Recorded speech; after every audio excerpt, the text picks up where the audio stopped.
শুভ সকাল বন্ধুরা, কেমন আছো তোমরা সবাই? আশা করছি তোমরা সবাই খুব ভালো আছো আর আমরাও ভালো আছি। আমার আরও একটি নতুন ভিডিওতে তোমাদের সবাইকে অনেক স্বাগত জানাই। আজ হচ্ছে শনিবার আর এখন বাজে ঘড়ির কাঁটায় ওই সকাল 6:30 মতো। তবে চলো আজকের ভিডিওটা এখন থেকেই শুরু করছি। আশা করি ভিডিওটা তোমাদের ভালো লাগবে। তো বন্ধুরা, ভিডিওটা কিন্তু পুরোটা দেখার জন্য অনুরোধ রইল। এই যে ঘুম থেকে উঠেই সংসারের কাজে লেগে পড়েছি, মানে আমাদের ঘুম থেকে উঠলে কিন্তু আর 1 মিনিট বসার সময় নেই, উঠেই সেই সংসারের কাজে লেগে পড়তে হয়। আর শেষ হবে যতক্ষণ ওই রাতে শুতে না যাবে। তো ঘরটরগুলো সমস্ত ঝাড় দিয়ে চলে এসেছি। তারপর এই যে চলে এসেছি বাইরে উঠোনটা ঝাড় দিতে। আর বাসি উঠোন ঝাড় কিন্তু দিতেই হয়। বাসি উঠোনে কিন্তু বাসি ঘর বাসি উঠোনে কোনো কাজ করা উচিত না। এদিকে না বৃষ্টি হয়েছে, তো এই যে উঠোনের মানে নোংরাগুলো যতই ঝাড় দিচ্ছি কিছুতেই যাচ্ছে না।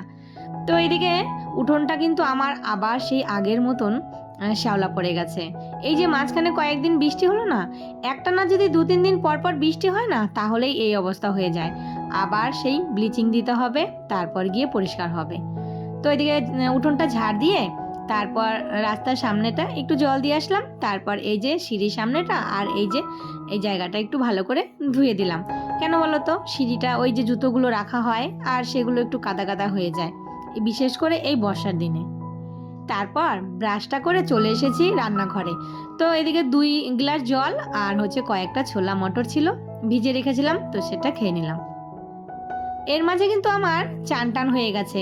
আর আজকে জানো তো জামা কাপড় কেচেছি, কিন্তু রোদ একদমই উঠছে না। তো মনে হয় না আজকে রোদ উঠবে, তবুও ছাদে গিয়ে মেলে দিয়ে এসেছি।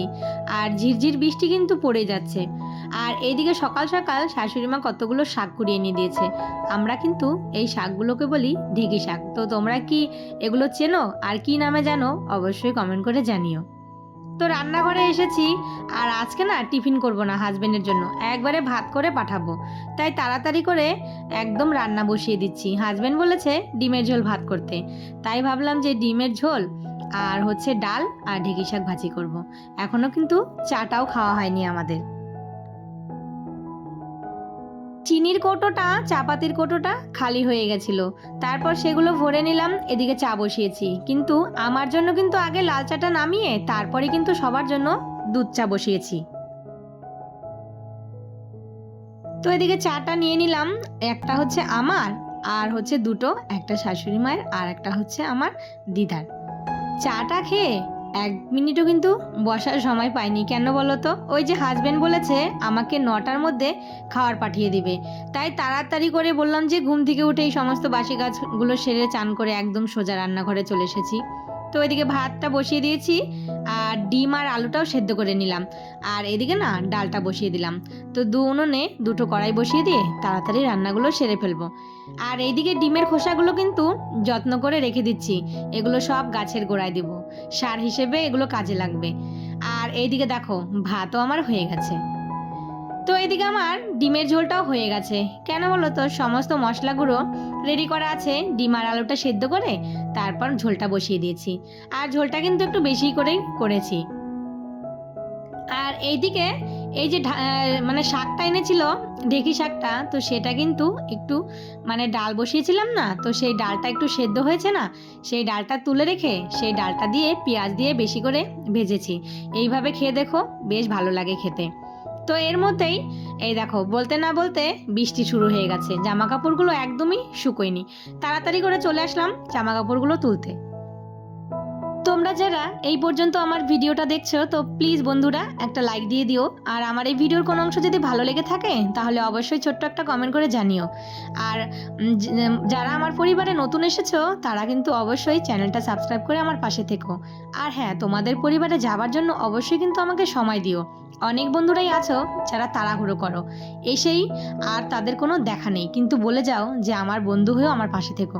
কিন্তু তোমরা যদি পাশেই না থাকো তাহলে তোমাদের বন্ধুটা কি করে হবে বলো তো? সেই সময়টুকু তো আমাকে দিতে হবে। তো একবার তাদের কমেন্ট দেখে আর কিন্তু কোনো কমেন্ট পাই না, তার জন্য কিন্তু তাদের পরিবারেও আমার কিন্তু যাওয়া হয় না, মানে সেই রকম সময়টুকু তারা আমাকে দেয় না। এরপর অনেকটা সময় কেটে গেছে। তারপর এদিকে রান্না বসিয়েছি, মানে রাতের রান্না। হাজবেন্ড আবার নিয়ে আসলো চিকেন। এদিকে আমি পেঁয়াজ আদা রসুন এগুলো ছুলেছি।